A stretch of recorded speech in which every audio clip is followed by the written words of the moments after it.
সঙ্গে যুক্ত নয়।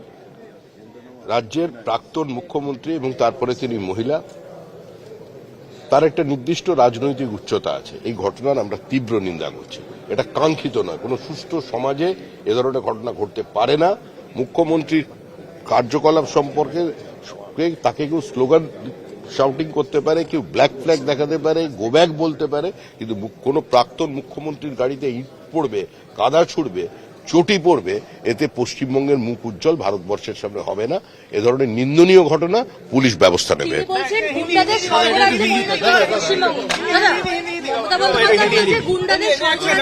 মমতা বন্দ্যোপাধ্যায় বলছেন গুন্ডাদের স্বর্গরাজ্যে পরিণত হয়েছে পশ্চিমবঙ্গ। ওনার কোনো বক্তব্যের গ্রহণযোগ্যতা আছে? রাজীব তাকে ধরা হয়েছে, সেই রাজীবকেই অভিষেক বন্দ্যোপাধ্যায় বলেছিলেন যে তিনি সেই রাজীব তার ভাই, তার ঘরের ছেলে। এখন রাজীবের সমস্ত বিষয়ে তারা অস্বীকার করছেন। সেই জায়গায় রাজীব, দেখুন এরা কি করেছে প্রত্যেক মানুষের জানা। তৃণমূলের 15 বছরের অপশাসন 34 বছরের বাম জমানার অত্যাচারকে ভুলিয়ে দিয়েছিল। তো সুতরাং তৃণমূলের এই পাপ কোনোভাবে মোছা যাবে না। তৃণমূলের যে অত্যাচার, কি নির্যাতন চালিয়েছে বিজেপির ওপরে, সাধারণ মানুষের ওপরে, আরেকটু অপেক্ষা করুন, কত কিছু বাইরে আসবে সেটা দেখতে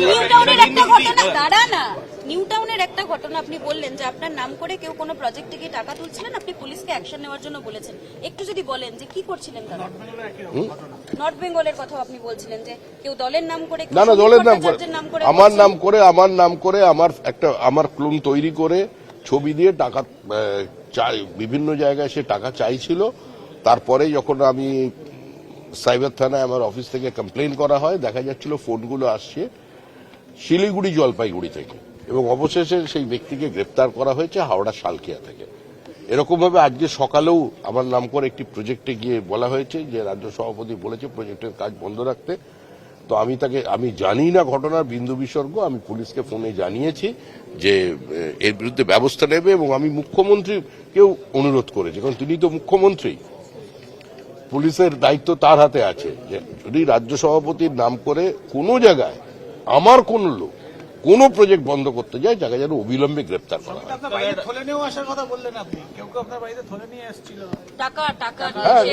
ভয় আসবেই, সরকারে এসছে, তাকে ফিরিয়ে দিয়েছে। প্রয়োজন হলে তার নাম বলে দিচ্ছে ক্যামেরার বাইরে, আপনি তার সঙ্গে গিয়ে তারও ইন্টারভিউ নিয়ে আসতে পারেন। ব্যবসাদার মানুষ কেন বিপদে ফেলছে? এতে তো শ্রমিক ভট্টাচার্যের বদনাম হচ্ছে। কোনটা? এই সমস্ত ঘটনায় আপনার নাম করে টাকা তুলছে, এতে তো আমার নাম করে টাকা তুলছে না, আমার নাম করে কিছু জায়গায় যাচ্ছে। তো দুষ্কৃতি তো সব জায়গায় থাকে।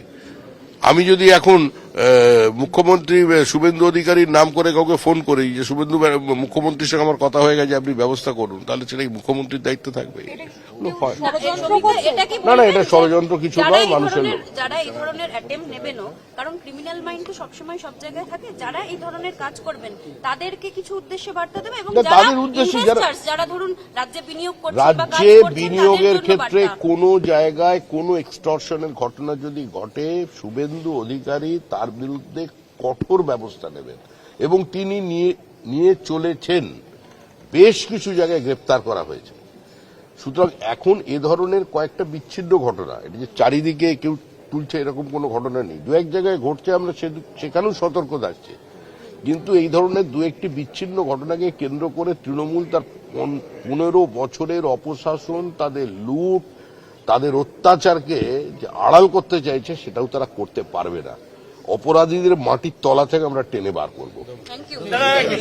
जी की गाड़ी के ऊपर हमला हुआ, उनका आरोप है कि पथराव किया गया। ये नॉर्थ 24 परगना में पूर्व मुख्यमंत्री है। पूर्व मुख्यमंत्री का गाड़ी के ऊपर कोई पथराव करता है, उसका ऊपर मिट्टी फेंकता है, चप्पल फेंकता है, तो उसको भारतीय जनता पार्टी का कोई समर्थन नहीं है। भारतीय जनता पार्टी का कोई कार्यकर्ता इसमें इन्वॉल्व नहीं है, और हम लोग ये नहीं चाहते हैं कि ये राज्य की कोई पूर्व मुख्यमंत्री, एक महिला मुख्यमंत्री, उसका साथ ऐसा व्यवहार किया जाए। अगर ऐसा होगा तो आने वाले दिन में पश्चिम बंगाल का फेस लॉस होगा। हम लोग इस घटना की निंदा करते हैं। अगर ऐसा हुआ है, मेरे पास पूरा जानकारी नहीं है, या हुआ है तो शुभेंदु अधिकारी जी का जो पुलिस है वो तुरंत इसका खिलाफ कार्रवाई करेगी, व्यवस्था दादा लेगी। एनसीपीआई के 2 सांसद कह रहे हैं कि वो ना एनडीए के शरीक हो सकते हैं। देखिए भाई, उन लोगों को समझाओ, अभी हिंदुस्तान में बाबर का शासन नहीं है, तुगलकी राज नहीं है, अभी शिवाजी महाराज के राज्य चल रहे हैं। तो इसमें लोगों का साथ ये दोहराई मत करो, ये डाइकोटॉमी से बाहर आना चाहिए। और ये दूसरा पार्टी है, उसका पार्टी में कौन कैसे क्या खाना खाएगा, किसका रसोई घर में कौन चीज पक रहा है, उसमें नमक ज्यादा है कि तीखा ज्यादा है, वो लोगों का मामला है, वो लोगों का लीडर समझेंगे। भारतीय जनता पार्टी को साथ इसका कोई लेना देना नहीं है। जो एनडीए में शरीक हुआ है उसको स्वागत है। भारतीय जनता पार्टी का कोई बात आप पूछना चाहते तो हमसे कर सकते हैं। हम सब यही बोल सकते हैं आपको, जो दिल्ली से कलकत्ता का दूराई 1500 किलोमीटर से करीब है, तो ये भी रास्ता बहुत सीधा नहीं है। मल्लिकार्जुन खड़गे कह रहे हैं कि प्रधानमंत्री को हाउस में आना चाहिए और राम तो मंदिर चोरी को लेके रिप्लाई देना चाहिए। ও তো বহুত সঙ্গে যুক্ত নয়।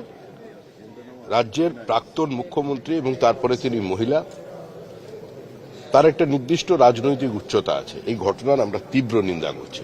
এটা কাঙ্ক্ষিত নয়, কোনো সুষ্ঠু সমাজে এ ধরনের ঘটনা ঘটতে পারে না। মুখ্যমন্ত্রীর কার্যকলাপ সম্পর্কে তাকে কেউ স্লোগান শাউটিং করতে পারে, কেউ ব্ল্যাক ফ্ল্যাগ দেখাতে পারে, গো ব্যাক বলতে পারে, কিন্তু কোনো প্রাক্তন মুখ্যমন্ত্রীর গাড়িতে ইট পড়বে, কাদা ছুড়বে, চটি পড়বে, এতে পশ্চিমবঙ্গের মুখ উজ্জ্বল ভারতবর্ষের সামনে হবে না। এ ধরনের নিন্দনীয় ঘটনা পুলিশ ব্যবস্থা নেবে। তিনি বলছেন গুন্ডাদের স্বর্গরাজ্যে পরিণত হয় পশ্চিমবঙ্গ। দাদা, মমতা বন্দ্যোপাধ্যায় বলছেন গুন্ডাদের স্বর্গরাজ্যে পরিণত হয়েছে পশ্চিমবঙ্গ। ওনার কোনো বক্তব্যের গ্রহণযোগ্যতা আছে? রাজীব তাকে ধরা হয়েছে, সেই রাজীবকেই অভিষেক বন্দ্যোপাধ্যায় বলেছিলেন যে তিনি সেই রাজীব তার ভাই, তার ঘরের ছেলে। এখন রাজীবের সমস্ত বিষয়ে তারা অস্বীকার করছেন। সেই জায়গায় রাজীব, দেখুন এরা কি করেছে প্রত্যেক মানুষের জানা। তৃণমূলের 15 বছরের অপশাসন 34 বছরের বাম জমানার অত্যাচারকে ভুলিয়ে দিয়েছিল। তো সুতরাং তৃণমূলের এই পাপ কোনোভাবে মোছা যাবে না। তৃণমূলের যে অত্যাচার, কি নির্যাতন চালিয়েছে বিজেপির ওপরে, সাধারণ মানুষের ওপরে, আরেকটু অপেক্ষা করুন, কত কিছু বাইরে আসবে সেটা দেখতে পাবেন। নিউ টাউনের একটা ঘটনা আপনি বললেন যে আপনার নাম করে কেউ কোনো প্রজেক্টে গিয়ে টাকা তুলছিলেন, আপনি পুলিশকে অ্যাকশন নেওয়ার জন্য বলেছেন। একটু যদি বলেন যে কি করছিলেন তারা? নর্থ বেঙ্গলের কথা আপনি বলছিলেন যে কেউ দলের নাম করে, না দলের নাম করে, আমার নাম করে আমার ক্লোন তৈরি করে ছবি দিয়ে টাকা বিভিন্ন জায়গায় সে টাকা চাইছিল। তারপরে যখন আমি সাইবার থানায় আমার অফিস থেকে কমপ্লেন করা হয়, দেখা যাচ্ছিল ফোনগুলো আসছে শিলিগুড়ি জলপাইগুড়ি থেকে, এবং অবশেষে সেই ব্যক্তিকে গ্রেপ্তার করা হয়েছে হাওড়া শালকিয়া থেকে। এরকম